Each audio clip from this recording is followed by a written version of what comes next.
Hi hello ಎಲ್ಲರಿಗೂ ನಮಸ್ಕಾರ. ಸುದ್ದಿಸಾಗರಿ ಚಾನಲ್ಗೆ ಸ್ವಾಗತ. ರಾಮಾಚಾರಿಯ ಎಂದಿನ ಸಂಚಿಕೆಯಲ್ಲಿ ಏನಾಗ್ತಿದೆ ಅಂತ ನೋಡ್ಕೊಂಡು ಬರೋಣ ಬನ್ನಿ. ಅದಕ್ಕೆ ಮೊದಲು ಯಾರು ನನ್ನ ಚಾನಲ್ಗೆ ಸಬ್ಸ್ಕ್ರೈಬ್ ಮಾಡಿಲ್ವೋ ಈ ಕೂಡಲೇ ಸಬ್ಸ್ಕ್ರೈಬ್ ಮಾಡ್ಕೊಳ್ಳಿ. ರಾಮಾಚಾರಿ ಮನೆಯಲ್ಲಿ ಎಲ್ಲರೂ ಹೊರಗಡೆ ಕುಳಿತುಕೊಂಡಾಗ ಜಯಶಂಕರ್ನ ಸ್ನೇಹಿತ ದಾನೇಶ್ ಬರ್ತಾರೆ. ಅದನ್ನು ಕಂಡು ಚಾರು, ಬನ್ನಿ ದಾನೇಶ್ ಅಂಕಲ್, ಆರಾಮಾಗಿದ್ದೀರಾ ಅಂತ ಕೇಳ್ತಾಳೆ. ಅದಕ್ಕೆ ಅವರು, ನಾನು ನ್ಯಾಯ ಕೇಳೋಕ್ಕೆ ಬಂದಿದ್ದೀನಿ ಅಂತ ಹೇಳ್ತಾರೆ. ಅದಕ್ಕೆ ಚಾರು, ನನಗೇನು ಅರ್ಥ ಆಗ್ತಾ ಇಲ್ಲ ಅಂಕಲ್ ಅಂತ ಹೇಳ್ತಾಳೆ.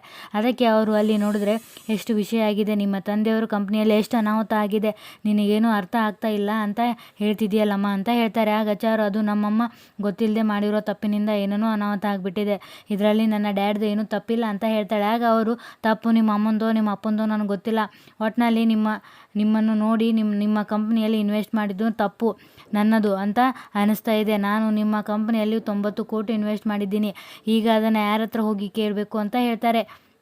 ಅದಕ್ಕೆ ಚಾರು, ಅಂಕಲ್ ನೀವು 90 ಕೋಟಿ ಇನ್ವೆಸ್ಟ್ ಮಾಡಿದ್ದು ನನಗೆ ಗೊತ್ತಿದೆ, ನಮ್ಮ ಡ್ಯಾಡ್ ಬೇಡ ಅಂತ ಹೇಳಿದರು, ನೀವೇ ದುಡ್ಡು ನನ್ನ ಹತ್ರ ಇದ್ರೇನೆ ನಿನ್ನ ಹತ್ರ ಇದ್ರೇನು ಅಂತ ಬಲವಂತವಾಗಿ ನಮ್ಮ ಕಂಪ್ನಿಗೆ ಇನ್ವೆಸ್ಟ್ ಮಾಡಿದಿರಿ ಅಂತ ಹೇಳ್ತಾಳೆ.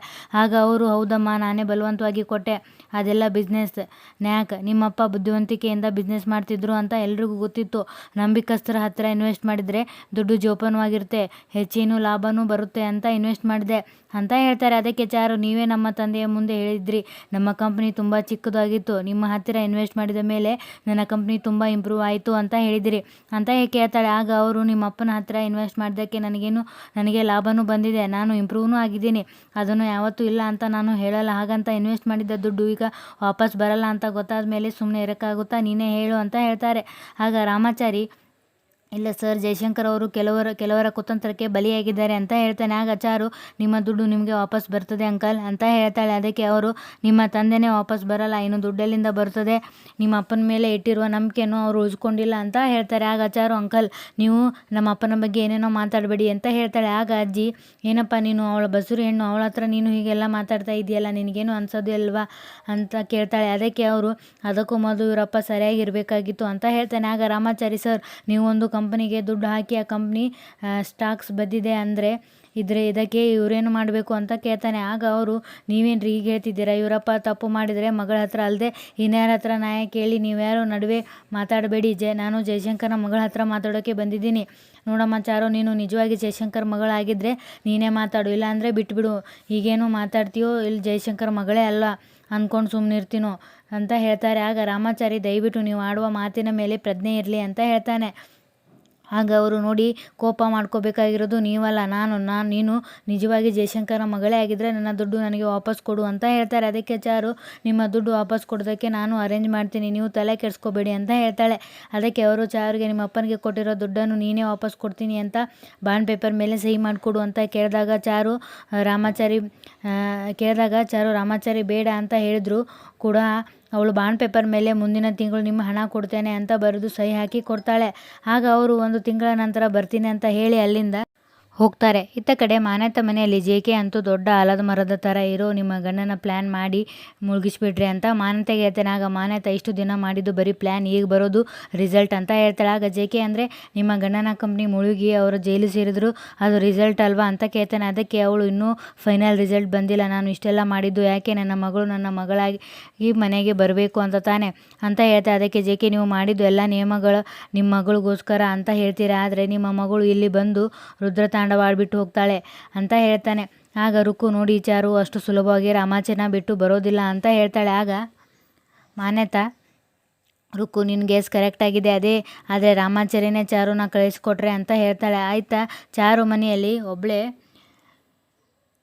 ಕುಳಿತು ಯೋಚನೆ ಮಾಡ್ತಿದ್ದಾಗ ರಾಮಾಚಾರಿ ಬಂದು, ನೀವು ಯಾಕೆ 1 ತಿಂಗಳಲ್ಲಿ ದುಡ್ಡು ಕೊಡ್ತೀನಿ ಅಂತ ಸಹಿ ಹಾಕ್ಕೊಟ್ರಿ ಅಂತ ಕೇಳ್ತಾನೆ. ಅದಕ್ಕೆ ಚಾರು, ನಮ್ಮ ಅಪ್ಪ ಮಾಡಿದ ಕೆಲಸಕ್ಕೆ ನಾನೇ ಜವಾಬ್ದಾರಿ ಅಲ್ವಾ, ಅವರು ನನ್ನ ಡ್ಯಾಡ್ ಬಗ್ಗೆ ಅಷ್ಟು ಹಗುರವಾಗಿ ಮಾತಾಡೋದನ್ನು ನನ್ನಿಂದ ಸಹಿಸೋಕ್ಕೆ ಆಗಲಿಲ್ಲ, ಅದಕ್ಕೆ ಒಪ್ಕೊಂಡೆ ಅಂತ ಹೇಳ್ತಾಳೆ. ಆಗ ರಾಮಾಚಾರಿ, ಈಗ ನಿಮ್ಮ ಕಂಪ್ನಿ ಅಕೌಂಟ್ ಸೀಸ್ ಮಾಡಿದ್ದಾರೆ, ನಿಮ್ಮ ಕಂಪ್ನಿಯಿಂದ 1 ರೂಪಾಯಿನೂ ತೆಗೆಯೋಕ್ಕೆ ಆಗೋಲ್ಲ, ನೀವು 1 ತಿಂಗಳಲ್ಲಿ ಅಷ್ಟು ದುಡ್ಡು ಹೇಗೆ ಕೊಡ್ತೀರಾ ಅಂತ ಕೇಳ್ತಾನೆ. ಅದಕ್ಕೆ ಚಾರು, ಈ ಸಮಸ್ಯೆ ಎಲ್ಲ ಡ್ಯಾಡ್ ಹೊರಗಡೆ ಬರೋವರೆಗೆ ಅಷ್ಟೇ, ಅವರು ಹೊರಗಡೆ ಬಂದಮೇಲೆ ಎಲ್ಲ ಸರಿ ಹೋಗುತ್ತೆ, ಎಲ್ಲದಕ್ಕೂ ಪರಿಹಾರ ಸಿಗುತ್ತೆ, ಆದ್ದರಿಂದ ನಾವು ಡ್ಯಾಡ್ನ ಹೇಗೆ ರಿಲೀಸ್ ಮಾಡಿಸ್ಬೇಕು ಅಂತ ಯೋಚನೆ ಮಾಡೋಣ ಅಂತ ಹೇಳ್ತಾಳೆ. ಅದಕ್ಕೆ ರಾಮಾಚಾರಿ, ಹೌದು ಮೇಡಮ್, ಹೇಗಾದರೂ ಮಾಡಿ ಮಾವನ ಜೈಲಿಂದ ರಿಲೀಸ್ ಮಾಡಿಸೋಣ, ನೋಡಿ ಯಾರೇನೇ ಅಂದರೂ ಯಾರೇ ಅಡ್ಡ ಬಂದರೂ ನಾವು ಇಬ್ಬರು ಜೊತೆಲೇ ನಿಂತ್ಕೋತೀವಿ, ಜೊತೆಲೇ ಹೋರಾಡ್ತೀವಿ, ಗೆಲ್ಲೋಣ ಅಂತ ಹೇಳಿ ಅವಳಿಗೆ ಸಮಾಧಾನ ಮಾಡ್ತಾನೆ. ಇತ್ತ ರುಕ್ಕು ಮಾನ್ಯತೆಗೆ, ರಾಮಾಚಾರಿ ಚಾರುನ ಬಿಡೋದಿಲ್ಲ ಅಂತ ಹೇಳ್ತಾನೆ. ಅದಕ್ಕೆ ಮಾನ್ಯತಾ, ಬಿಡೋ ಹಾಗೆ ನಾನು ಮಾಡ್ತೀನಿ, ಈಗಾಗಲೇ ನಾನು ಮಾಡಿದ ಪ್ಲ್ಯಾನ್ ಚಾರು ಮನೆಯಲ್ಲಿ ವರ್ಕ್ ಆಗ್ತಿದೆ. ಜಯಶಂಕರ್ನಿಗೆ ಹಣ ಕೊಟ್ಟವರು ಚಾರುನ ಮನೆಗೆ ಹೋಗಿ ಅವಳಿಗೆ ಟಾರ್ಚರ್ ಕೊಡೋ ಹಾಗೆ ನಾನು ಮಾಡಿದ್ದೀನಿ. ನಾನು ಕೊಡುವ ಅವಮಾನ, ಹಿಂಸೆ, ನೋವು ಇವುಗಳಿಗೆಲ್ಲ ಅಂಜಿ ರಾಮಾಚಾರಿ ನನ್ನ ಮಗಳನ್ನು ನೀನು ನಮ್ಮ ಮನೆ ಬಿಟ್ಟು ಹೋಗು ಅಂತ ಹೇಳ್ತಾನೆ. ಮಿಡಲ್ ಕ್ಲಾಸ್ ಜನ ಪ್ರಾಣಕ್ಕೆ ಅಂಜಲ್ಲ, ಮಾನಕ್ಕೆ ಅಂಜಿ ಸಾಯ್ತಾರೆ. ರಾಮಾಚಾರಿ ಮನೆಯ ಮಾನ ಹೋಗಿ ಅವರ ಮನೆಯಲ್ಲಿ ಒಂದು ಸಾವಾದರೆ ಆಗ ರಾಮಾಚಾರಿ ಚಾರುಗೆ, ಅಮ್ಮ ತಾಯಿ ನಿನ್ನ ಸಹವಾಸ ಸಾಕು, ನಿನ್ನಿಂದ ಮೇಲಿಂದ ಮೇಲೆ ನಮಗೆ ನೋವಾಗ್ತಾ ಇದೆ, ನೀನು ಇಲ್ಲಿಂದ ಹೋಗು ಅಂತ ನನ್ನ ಮಗಳನ್ನ ನನ್ನ ಹತ್ರ ಕಳಿಸ್ಕೊಡ್ತಾನೆ. ಇಡೀ ಮನೆಗೆ ನರಕ ತೋರಿಸ್ತೀನಿ ನೋಡಿ, ಇನ್ನೂ ಸ್ವಲ್ಪ ಹೊತ್ತಲ್ಲಿ ಆ ಮನೆಯಲ್ಲಿ ಏನಾಗಬೇಕೋ ಅದೇ ಆಗುತ್ತೆ, ನನ್ನ ಮಗಳು ನನಗೆ ಸಿಗ್ತಾಳೆ ಅಂತ ಹೇಳ್ತಾಳೆ. ಈ ಕಡೆ ಮಾನ್ಯತೆ ಕಳಿಸಿದ ಕೆಲವು ಪುಂಡರು ರಾಮಾಚಾರಿಯ ಮನೆಯ ಮೇಲೆ ಕಲ್ಲುಗಳನ್ನು ಹೊಡೆತಾ ಚಾರು ಬಾರೆ ಹೊರಗೆ ಅಂತ ಬೈತಿರ್ತಾರೆ. ಅದನ್ನು ಕೇಳಿ ರಾಮಾಚಾರಿ ಮತ್ತು ಚಾರು ಹೊರಗಡೆ ಬಂದು ಜನರು ಕಲ್ಲು ಹೊಡಿತಿರೋದನ್ನು ನೋಡಿ ನಿಲ್ಲಿಸಿ ಯಾಕೆ ಕಲ್ಲು ಹೊಡಿತಿದ್ದೀರಾ ಅಂತ ಹೇಳಿದ್ರು ಸಹ ಕೇಳದೆ ನೀವು ಮಾಡಿರುವ ಕೆಲಸಕ್ಕೆ ಕಲ್ಲು ಹೊಡೆದೇ ಹಾರ ಹಾಕಬೇಕಾ ಅಂತ ಕೇಳ್ತಾರೆ. ಅದಕ್ಕೆ ರಾಮಾಚಾರಿ ನಾವೇನು ಮಾಡಿದ್ವಿ ಅಂತ ಕೇಳಿದಾಗ ಅದಕ್ಕೆ ಅವರು, ನೀವಲ್ಲ ನಿಮ್ಮ ಹೆಂಡತಿ ಅಪ್ಪ ಅವರ ಕಂಪ್ನಿ ಮೇಲೆ ದುಡ್ಡು ಹಾಕಿದ್ವಿ, ಅವರು ನಮಗೆ ಮೋಸ ಮಾಡಿದ್ದಾರೆ, ನಾವು ಈಗ ಬೀದಿಗೆ ಬಂದು ನಿಂತಿದ್ದೀವಿ, ಕಂಪ್ನಿಗೆ ಹೋಗೋಣ ಅಂದರೆ ಕಂಪ್ನಿ ಮುಚ್ಚಿದ್ದಾರೆ, ಅದಕ್ಕೆ ಅವರ ಮಗಳ ಹತ್ರ ಬಂದು ಕೇಳ್ತಾ ಇದ್ದೀವಿ, ಅವರ ಆಸ್ತಿಗೆ ಅವಳೇ ಅಲ್ವಾ ವಾರಸುದಾರಳು, ಅವರ ಆಸ್ತಿಯಲ್ಲಿ ಪಾಲು ಬೇಕು ಅಂದರೆ ಅವರು ಸಾಲ ಬೇಡವಾ, ನಿಮ್ಮಪ್ಪ ನಾವು ಕಷ್ಟಪಟ್ಟು ದುಡಿದ ದುಡ್ಡನ್ನು ನುಂಗಿ ನೀರು ಕುಡ್ದವನೇ, ಈಗ ನಮ್ಮ ದುಡ್ಡು ನಮಗೆ ಬೇಕು ಅಷ್ಟೇ ಅಂತ ಹೇಳ್ತಾರೆ. ಆಗ ರಾಮಾಚಾರಿ, ಈಗ ನೀವು ಒಮ್ಮಿಂದಲೇ ಬಂದು ಕೇಳಿದ್ರೆ ನಾವೇನು ಮಾಡಬೇಕು ಅಂತ ಹೇಳ್ತೇನೆ. ಆಗ ಜನರು, ನಿನ್ನ ಹತ್ರ ಯಾರು ಮಾತಾಡ್ತಾರೆ, ಜಯಶಂಕರ್ ಅವರ ಮಗಳ ಹತ್ರ ಮಾತಾಡ್ತಿದ್ದೀವಿ, ನಮ್ಮ ದುಡ್ಡು ನುಂಗಿ ಜೈಲಲ್ಲಿ ಕೂತಿದ್ದಾನಲ್ಲ ಆ ಕಳ್ಳ, ಯೋಗ್ಯತೆ ಇಲ್ದಿರೋ ನಾಯಿ ಅಂತ ಏನೇನೋ ಕೆಟ್ಟದಾಗಿ ಮಾತಾಡ್ತಿರ್ತಾರೆ. ಆಗ ಅಜ್ಜಿ, ಪಾಪ ಅವಳು ಬಸುರಿ ಹೆಂಗಸು, ನೀವು ಹೀಗೆ ಅವಳಿಗೆ ತೊಂದರೆ ಕೊಡ್ತಿದ್ದೀರಲ್ಲ ಅಂತ ಹೇಳ್ತಾಳೆ. ಆಗ ಅವರು, ಚಾರುನ ಅಪ್ಪನೇ ಮೋಸಗಾರ, ಇನ್ನು ಅವನ ಮಗಳಿಗೆ ಹುಟ್ಟುವ ಮಗು ಹೆಂಗಿರುತ್ತೋ ಅಂತ ಬೈತಾರೆ. ಆಗ ರಾಮಾಚಾರಿ, ಅಲ್ಲ ಇನ್ನೂ ಹುಡ್ದೇ ಇರುವ ಮಗುನ ಬಗ್ಗೆ ಕೆಟ್ಟದಾಗಿ ಮಾತಾಡ್ತಿದ್ದೀರಲ್ಲ ಅಂತ ಕೇಳಿದಾಗ ಅವರು, ಇವರಪ್ಪನ ನಂಬಿ ನಾವು ದುಡ್ಡು ಹಾಕಿದ್ವಲ್ಲ, ಅದಕ್ಕೆ ನಾವೇನು ಮಾಡಬೇಕು, ನಿನಗೆ ಹಣ ಕೊಡಂಗಾಗಿಲ್ಲ ಅಂದರೆ ನಿನ್ನ ಹೊಟ್ಟೆಲಿರೋ ಮಗುನ ಸಾಯಿಸಿ ನೀನು ಸತ್ತು ಬಿಡು ಅಂತ ಹೇಳಿ ಇವರೆಲ್ಲ ಎಲ್ಲಿ ಸಾಯ್ತಾರೆ, ಮಾನ್ಗೆಟ್ಟವರು, ತೂ ಅಯೋಗ್ಯ ಅಪ್ಪ, ಅವನಿಗೊಬ್ಬ ಅಯೋಗ್ಯ ಮಗಳು, ಇವಳಿಗೊಬ್ಬ ಗಂಡ, ಇವರಿಗೆ ಮಗು ಬೇರೆ ಬೇಕು, ತೂ ಇವರ ಜನ್ಮಕ್ಕಿಷ್ಟು ಅಂತ ಬಾಯಿಗೆ ಬಂದ ಹಾಗೆ ಬೈತಿರ್ತಾರೆ. ಅದಕ್ಕೆ ಚಾರು, ಇವರು ಮಾತಾಡ್ತಾ ಇರೋದು ಸರಿಯಿಲ್ಲ ಅಂತ ಹೇಳ್ತಾಳೆ. ಆಗ ಜನರು ಇನ್ನೂ ಹೇಗೆ ಮಾತಾಡಬೇಕು ಎನ್ನುತ್ತಾ ಮತ್ತೆ ಕಲ್ಲುಗಳಿಂದ ಅವರಿಗೆ ಹೊಡೆಯುತ್ತಾರೆ. ರಾಮಾಚಾರಿ ಎಷ್ಟು ಹೇಳಿದ್ರು ಕೇಳೋದಿಲ್ಲ. ಆಗ ಚಾರುಗೆ ಕಲ್ಲಿನ ಏಟು ತಗುಲಿ ಅವಳು ನೆಲಕ್ಕೆ ಬೀಳುತ್ತಾಳೆ. ಇತ್ತ ಕಡೆ ಸೆಕ್ಷನ್ ಜಯಶಂಕರ್ನ ಸಹಿ ಮಾಡಿದ ಡಾಕ್ಯುಮೆಂಟ್ಗಳನ್ನು ನೋಡಿ, ಈಗ ನಾನು ಗೆದ್ದಿದ್ದೀನಿ, ಈಗ ಜಯಶಂಕರ್ ಸಾಮ್ರಾಜ್ಯ ನನ್ನ ಕೈಯಲ್ಲಿದೆ, ಅವನ ಕೋಟಿ ಕೋಟಿ ಆಸ್ತಿ ನನ್ನ ಕೈಯಲ್ಲಿದೆ ಅಂತ ಹೇಳಿ ಆತನ PAಗೆ ಈ ಡಾಕ್ಯುಮೆಂಟ್ಗಳನ್ನು ಒಂದು ಸಲ ಚೆಕ್ ಮಾಡು ಅಂತ ಆತನಿಗೆ ಕೊಡ್ತಾನೆ. ಆಗ ಆತನು ಆ ಡಾಕ್ಯುಮೆಂಟ್ಗಳನ್ನು ನೋಡಿ, ಸರ್ ಇದರಲ್ಲಿ ಜಯಶಂಕರ್ನ ಸಹಿ ಮಾತ್ರ ಇದೆ, ಮಾನ್ಯತಾ ಅವರ ಸಹಿ ಕೂಡ ಬೇಕು, ಮಾನ್ಯತಾ ಸಹಿ ಇಲ್ಲದೆ ಇದ್ದರೆ ಆ ಡಾಕ್ಯುಮೆಂಟ್ಗಳಿಗೆ ಯಾವುದೇ ವ್ಯಾಲ್ಯೂ ಇರುವುದಿಲ್ಲ ಅಂತ ಹೇಳ್ತಾನೆ. ಆಗ ಸಕ್ಸೇನಾ, ಅಷ್ಟೇ ತಾನೇ ಅಂತ ಜಯಶಂಕರ್ನ ಹತ್ತಿರನೇ ನಾನು ಸಹಿ ತೊಗೊಂಡಿದ್ದೀನಿ, ಇನ್ನು ಮಾನ್ಯತಾ ನಮ್ಮ ಕಡೆಗೆ ಇದ್ದಾಳೆ, ಅವು ಸಹಿ ಪಡೆಯೋದು ಏನು ದೊಡ್ಡ ವಿಷಯ ಅಂತ ಹೇಳಿ ಮಾನ್ಯತೆಗೆ ಫೋನ್ ಮಾಡುತ್ತಾನೆ. ಆಗ ಮಾನ್ಯತಾ ಹೇಳಿ ಸಕ್ಸೇನ್ ಅಂತ ಹೇಳ್ತಾಳೆ. ಆಗ ಸಕ್ಸೇನ್ ಮಾನ್ಯತೆ, ನೀವು ನಮಗೆ ಬೀಗರು, ನನ್ನ ಬೇಟ ನಿಮ್ಮ ಬೇಟಿಯನ್ನು ಮದುವೆ ಆಗ್ತಾನೆ ಅಂದರೆ ನೀವು ನನಗೆ ಬೀಗರು ತಾನೆ, ನೀವು ನನಗೆ ಬೀಗರು ಅಂತಾನೆ ಕರೀರಿ ಅಂತ ಹೇಳಿ ಅವಳಿಗೆ ಹೊಗಳುತ್ತಾನೆ. ಆಗ ಅವಳು, ಈಗ ಫೋನ್ ಮಾಡಿದ್ದು ಯಾಕೆ ಅಂತ ಕೇಳ್ತಾಳೆ. ಆಗ ಆತನು, ನಿಮ್ಮ ಕಂಪ್ನಿ ಟೈ ಆಗ್ತಾ ಇದೆಯಲ್ಲ, ಅದಕ್ಕೆ ಕೆಲವು ಡಾಕ್ಯುಮೆಂಟ್ಸ್ಗಳಿಗೆ ನಿಮ್ಮ ಸಹಿ ಬೇಕಾಗಿತ್ತು ಅಂತ ಹೇಳ್ತಾನೆ. ಅದಕ್ಕೆ ಮಾನ್ಯತಾ, ಅದಕ್ಕೇನೆ ಅಂತ ಹಾಕ್ಕೊಡ್ತೀನಿ, ಈಗಲೇ ಬನ್ನಿ ಅಂತ ಹೇಳ್ತಾಳೆ. ಇತ್ತ ಕಡೆ ಚಾರು ಹೊಟ್ಟೆ ನೋವಿನಿಂದ ಒದ್ದಾಡ್ತಿದ್ದಾಗ ಅಜ್ಜಿ ಅಲ್ಲಿ ಬಂದ ಜನರಿಗೆ, ಅವಳು ಬಸುರಿ ಹೆಂಗಸು, ಅವಳಿಗೆ ಏನಾದರೂ ಆದರೆ ಹೇಗೆ ಅಂತ ಹೇಳ್ತಾಳೆ.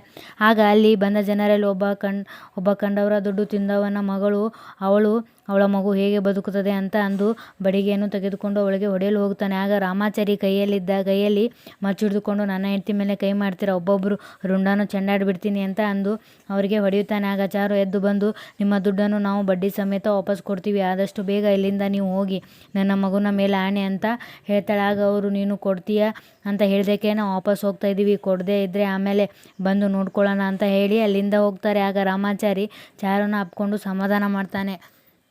ಇಲ್ಲಿಗೆ ಈ ಸಂಚಿಕೆ ಮುಕ್ತಾಯ ಆಗ್ತದೆ. ಈ ಸಂಚಿಕೆ ನಿಮಗೆ ಇಷ್ಟ ಆದರೆ ದಯವಿಟ್ಟು ಒಂದು ಲೈಕ್ ಕೊಡಿ. ಧನ್ಯವಾದಗಳು.